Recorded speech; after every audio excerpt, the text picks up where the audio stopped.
Well, hello everybody. It's been about a week since I posted my last series of videos about Mike Bickle and the International House of Prayer in Kansas City.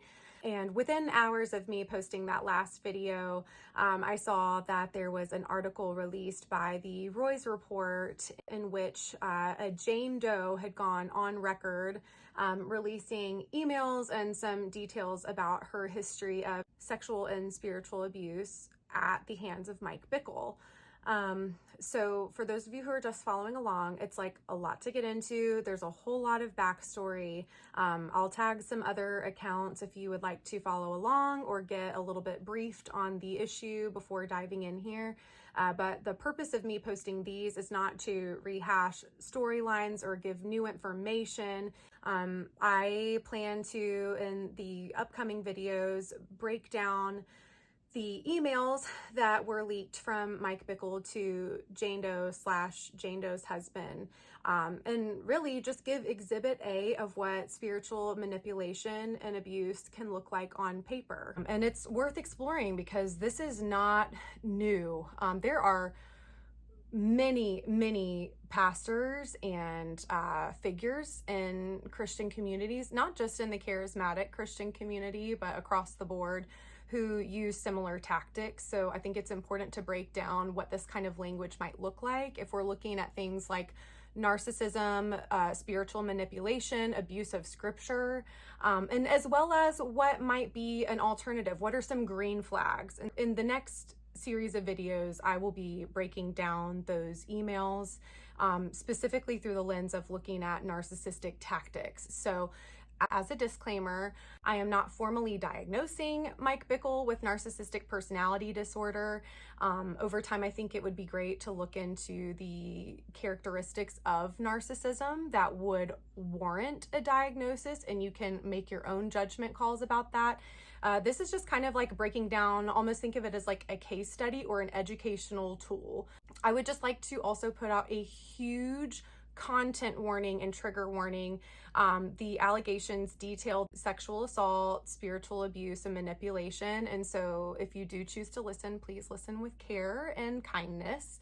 To hit the most important highlights, Mike Bickle has been accused of sexual and spiritual abuse that has spanned across decades.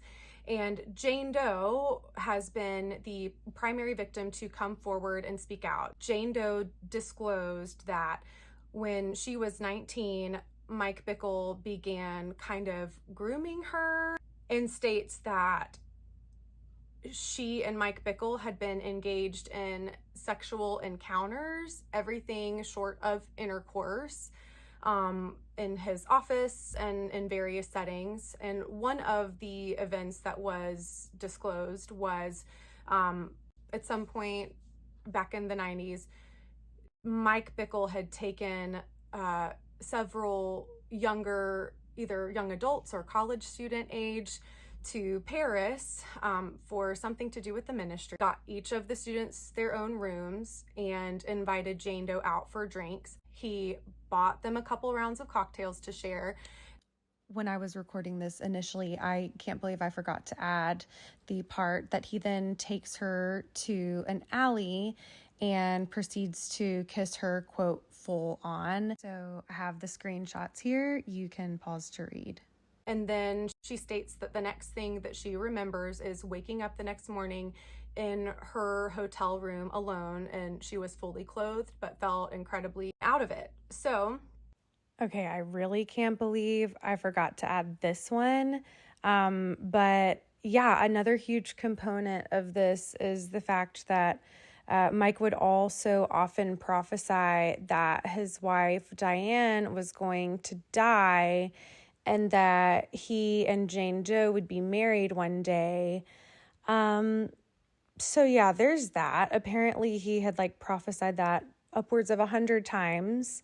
And then later on, it was confirmed by other people, at least one other person who he had said that directly to. So again, with it, the plot thickens. We're going to be getting into a lot here. Also, for the record, Mike had allegedly said things to Jane Doe over the years, like, if you tell anybody, no one will believe you. All of this can be found in the Roy's Report article, which I will also link, but I will be breaking down the emails.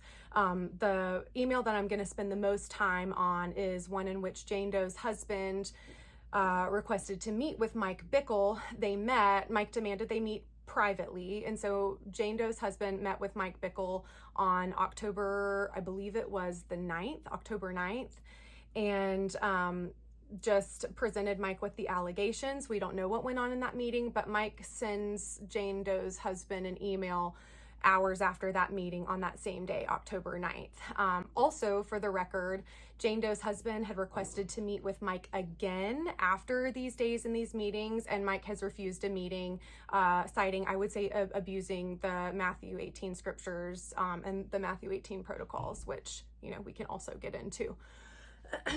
And so, yeah, that's where we are right now at this point in time. And another point I'd still like to emphasize is the fact that the executive leadership team of IHOP has still refused to hire a third-party unbiased investigator such as Grace or Guidepost or other organizations whose niche specialty is providing third-party unbiased investigations of claims of clergy abuse, etc.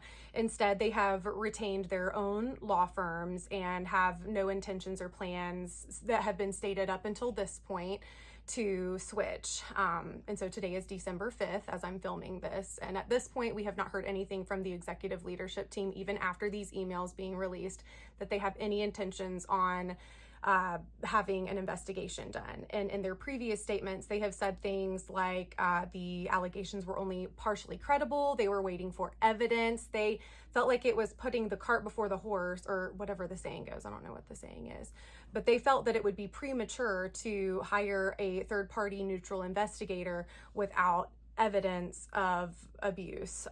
And so in addition to the fact that there have been multiple witnesses, like upwards of 20 witnesses who have come forward, reputable pastors, and more than one victim, I believe, at least one primary victim, which we do have evidence for. And Mike has responded via email. I don't know what the executive leadership team is waiting for, but I think a lot of people are losing hope that they're going to do the right thing at all in this. So stay tuned. Follow along. It's very messy. I don't share any of this to like spread crap about the church body. I love Jesus. I still consider myself a charismatic Christian. But this has been really disappointing, really sickening, and it's not being talked about enough. And it is not just with IHOP Kansas City and Mike Bickle. It is across the board with many of these churches.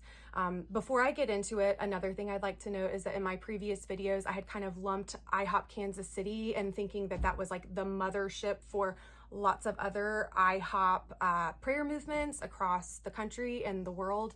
But it has been brought to my awareness that each IHOP International House of Prayer, like campus or ministry, it functions on its own. They are separate from IHOP Kansas City and have separate leadership. And so there are IHOP communities across the nation that have different emphasis and focus on emotional and spiritual health and approach the prayer movement and care for their people very differently. And so for that, I am so glad to hear it and figured it was very much worth clarifying. So thank you guys for listening and following along, and let's get into it.